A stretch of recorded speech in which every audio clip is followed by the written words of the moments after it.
Bonjour YouTube fam, Heinrich here, aka the coolest guy you know. And she was, imagine I actually went to that. Yo, how embarrassing would that be? Jeez Louise, actually calling yourself the coolest guy someone else knows, that is not gonna fly. But I'm keeping the cap on though, I'm not taking everything off. Anyway, let's get properly to this video.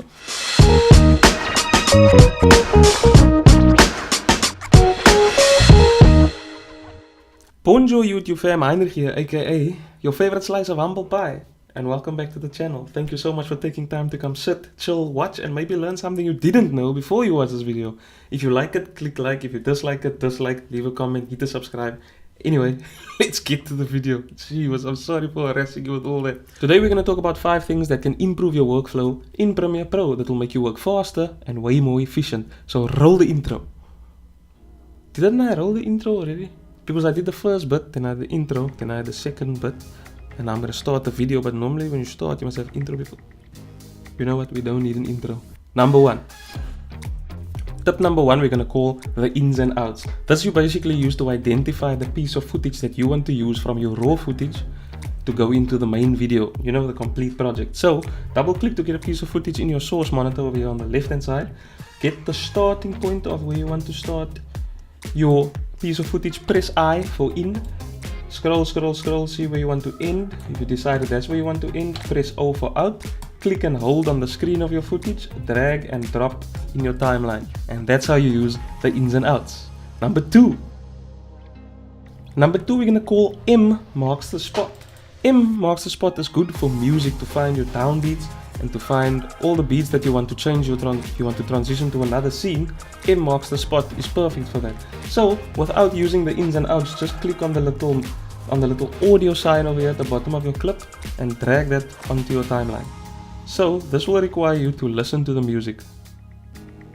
I can't hear the music because my earphones is not on, but if you hold Alt and scroll up, you zoom into your track, and if you can see, that is more or less because that looks like where a beat drops. Select your sound clip, press M, and it will drop a marker exactly where your cursor is. And with using this, you can identify where a beat drops, and this is good for changing transitions or making something happen on screen that you want timed with the music, because the beat of the music is basically the timing of the music, and that's how you use M. M marks a spot. You can identify it. Let's identify another one over here that looks like it's a beat or a high note. Press M and it drops a marker, as you can see over there. Moving on to number 3. Number 3 we're gonna call drop it low. And no, we're not gonna dance just because we put the music on the timeline now, and now we're gonna drop it low, the dance move, drop it low. I can't even dance, I have 2 left feet. Anyway, off topic. Drop it low is for opacity. This helps when you want to put text on screen, but you don't want the background to distract the viewer from the text that you are putting on the screen. So you drop the opacity low of the visual piece of content that you have on your timeline. So go to the side of your timeline in this area over here, hold Alt over the track that you want to expand and scroll up. This expands the track, the video track. Then you'll see a line on the video track. Click on that line, hold it, and just drag it down. And you'll see when you release it, the opacity of the video content has dropped. So let's say we'll put the text over there and we'll say getting inked. Okay? We'll leave the font as it is. We're not getting into that now. We'll get into that in another video. So that is your text over there, over your piece of content. Just drag it all the way to the end of the content. So now let's just raise the opacity of that piece of content again, and you can see getting inked. Okay, it's actually not that bad, but if it was a different piece of content, the highlights in the piece of content will clash with the text that is on screen. So to help the viewer actually read what's going on, because the viewer will be very distracted by the artist's hair over there, and they'll actually try to see the tattoo in the background. So to prevent that and actually get the viewer to look at the text you're putting on screen, we're going to take the opacity of the video content and drop it low. Number 4 is basically the default transition.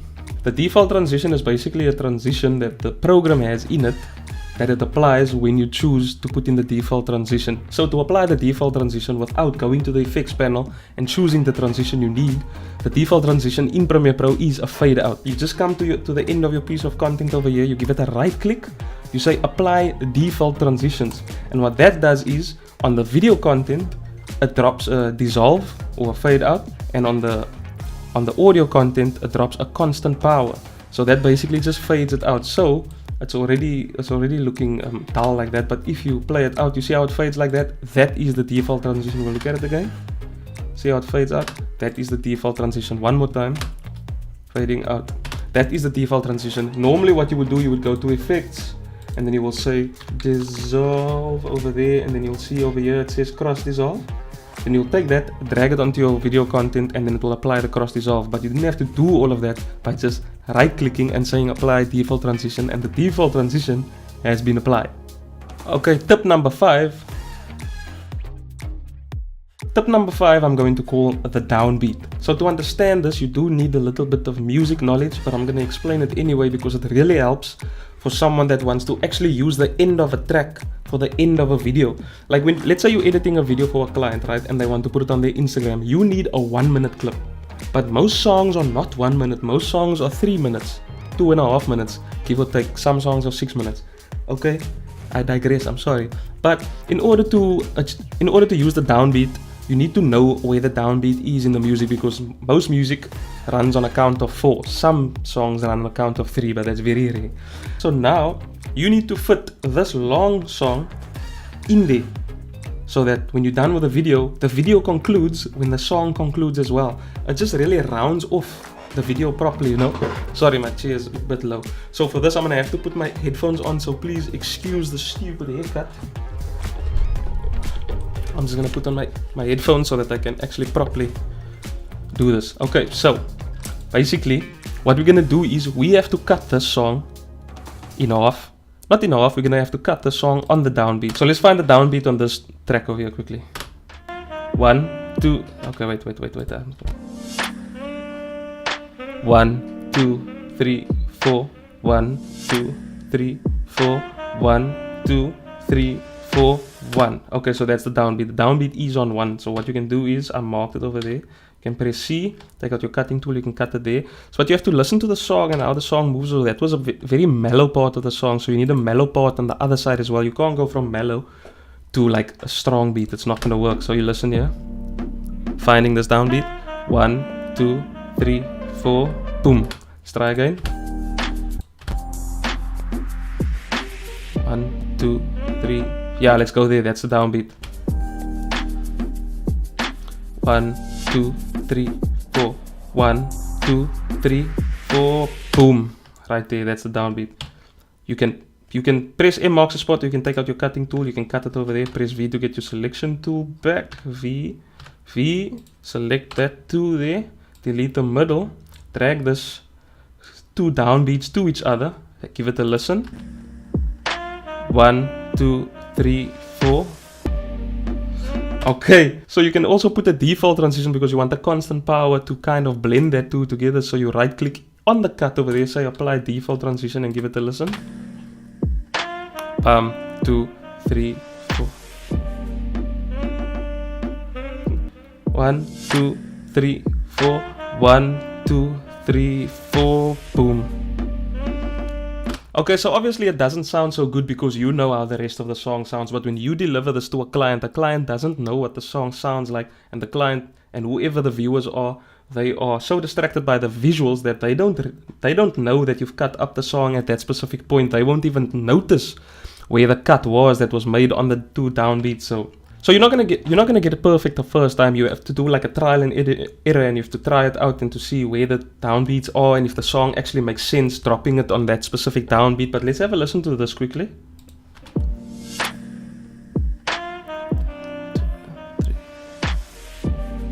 You see, so that's the thing, that can work. You will know that that's not right because you've heard the whole song with me now, and I know that that's not correct. But I promise you, when you give it to your client and whoever watches it, no one's gonna know that that's where you cut that song. No one's gonna realize that. They're so distracted by the visuals and everything that's happening on the screen. The music is playing.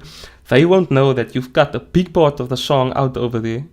and brought the end of the song back. But it really works that when the video comes to an end, the song also comes to an end, because that's what makes sense. Everything needs to conclude. I don't like seeing videos where the video ends and the song is like still halfway playing. So we're a bit over a minute there, but that's the concept of the downbeat basically. So I hope that helps you guys make your videos into the future. This is a couple of tips that makes you work a bit faster in Premiere Pro. It makes you more efficient using the program, and I use it all the time with my videos. It's small things like this that actually make the workflow go faster, so that you can get videos out faster to your clients, so you can get more videos done. Anyway, if you enjoyed that, guys, please drop a like, hit subscribe. More of this content is coming. Drop a comment if I missed something. If there's other tips that you would like me to cover, drop it in the comment section, and I will most definitely make a video on those tips. Or if there's something that you specifically that you want to see, let me know in the comment section and I will make a video on that. Alternatively, do you remember this guy? Hello everybody, my name is Unlucky Chucky, aka The Frozen Fireplace, and welcome to Horizon Zero Dawn. So finally I get to play this game. I know there's a lot of YouTubers that have finished it already. So yeah, I used to be a gamer, still am a gamer, will always be a gamer, but now you can watch me game if you like watching people game, because I'm live on Twitch. I try to go on every Saturday, if not on a Saturday, on a Sunday. So if you want to follow me on Twitch, I'll drop the link over here and in the description. And then, yeah, you can watch me over there as well. Anyway, thank you so much for watching once again. I will see you guys in the next video. Peace. I'm really not going anywhere. Here's a wall here. Like, if I stand here, I'm standing against the wall. You can still see my hand over there. I don't know why I did that. I just want to end off differently. Like, everyone ends off like this.